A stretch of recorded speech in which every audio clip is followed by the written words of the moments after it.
Welcome to the Talking Diaries podcast featuring Dr. Louis Koster with John Kremer. The thing that I think I love the concept of what you say in terms of allowing for the totality of what arises. But, and I can sort of conceptually, get that. But experientially, I'm going, well, that's stupid. Or that's hard to do, or something like that. And I would guess it's a question a lot of people would have when they read that is, well, that's easy for him to do, but how the heck do I do it? Can you give me any insight on that? Very interesting question. So it all depends on you. That is to say, what's the quality of your life? Do you feel limited in the expression of your life? Do you find that when you wake up in the morning or during the day, when you have a project or you need to show up somewhere inside of an intention, do you feel limited by the thinking? Do you feel limited by your thoughts? Do you recognize that if you have decided not to do something or that you are avoiding doing something that you really would like to do, that is a function of the thinking? Something is then arising in your consciousness that either tells you that you're not capable in doing that, or it's not available to you, or it's not the right time, or um, you are not equipped to do that, or whatever it is that the thinking could bring up in the moment that you intend to take action, or when you're just being, you might have thoughts that bring you to a place that you feel miserable about life or yourself or the future. So is that something that is part of your life? And if so, are you bothered by that? Is are you Do you have a sense that you are much and much more than all that stuff that comes up, that you have become used to, as a sound of the refrigerator that is always there on the background?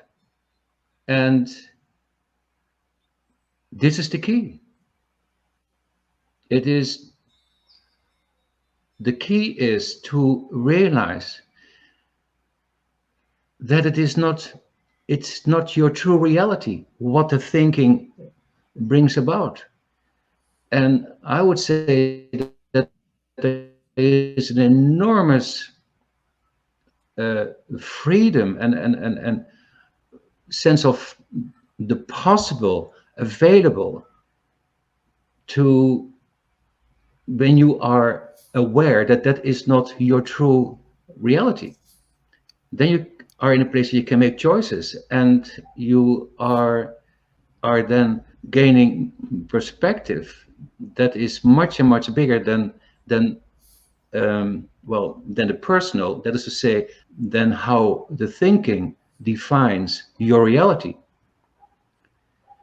So what I'm saying is that there is a reality beyond the thinking, and that is where is your true life, what you were, I guess.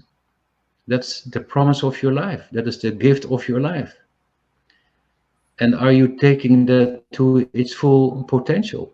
That is my question. And if that is not the case and you are bothered by that, then you would then have the wherewithal to stay with it, to go through this funnel of allowing that is highly uncomfortable, very challenging, um, because it is worthwhile.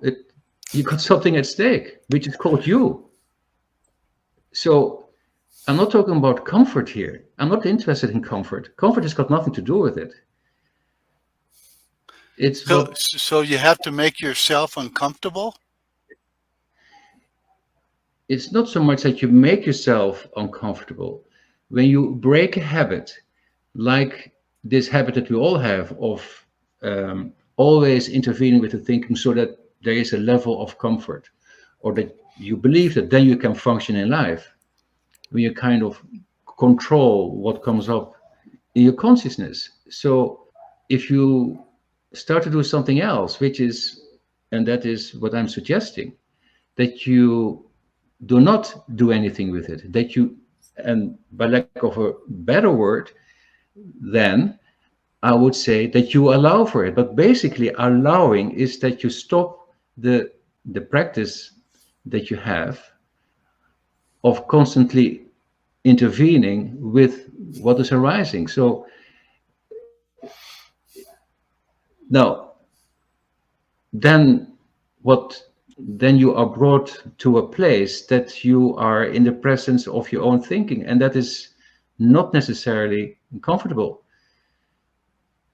So, but when you stay with it, there will come a point, I promise, that you see through the illusion of the thinking. That is to say, you start to see, there is a moment that you start to see that what the thinking brings up in your consciousness is not real. It's not your true reality. So, for instance, let's make it very practical. You have a thought that points at the future that something horrible will happen or might happen. So, what is our natural tendency is to shy away from that, from like, oh no, no, no, I don't want that to happen. But are you seeing what you actually are doing? You are relating to that thought as if it is real. And so it's kind of like to demonstrate to yourself that it is not real. Do you dare to allow for that in its totality and stay with it? Stay with it until it loses its hold on you, and that you come to the realization that that thought is not destroying you. It's, you're not going to fall apart. In fact, you are centered in your being with a knowing that it is just a thought. Thank you for listening to the Talking Diaries podcast featuring Dr. Louis Koster. For more information, check out louiskoster.com/talking diaries and subscribe to the Talking Diaries YouTube channel. Also, check out louiskoster.com/quiz and take the free quiz to discover more about yourself.